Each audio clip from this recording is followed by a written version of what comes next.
Hey everyone, I'm Carolyn from the podcast The World According to Jen and Carolyn, and I talk specifically about this book, Us, by Terry Real, in last week's episode on the women of MAGA and white supremacy.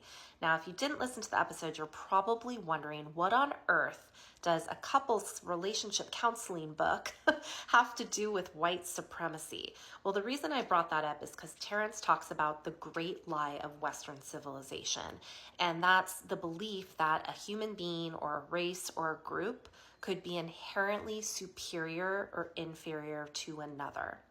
And this comes up in couples counseling all the time when one partner comes in and feels that their beliefs or what they think or what they feel is right, therefore superior to the other person's. It doesn't feel good. It actually causes a lot of harm in not just the communication, but in the connection of the relationship. And we're seeing that in our nation. On an individual level, we've been talking about sort of a systemic issue with loneliness and isolation and poor self-esteem. Well, when you don't have good self-esteem, it's because you don't really see yourself as inherently worth it. And typically you're being told that either by yourself or by others around you.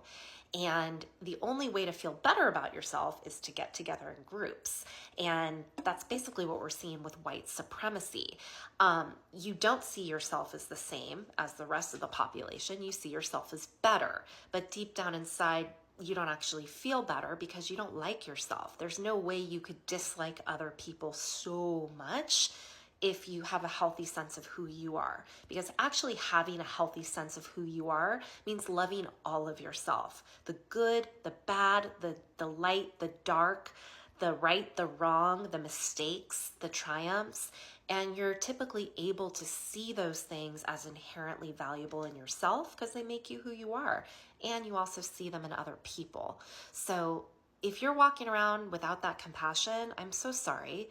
And I don't know who did that to you, but it's time for you to maybe start reading and exploring. Maybe check out our podcast and see if you can find some other ways to find love for yourself and maybe find love for others.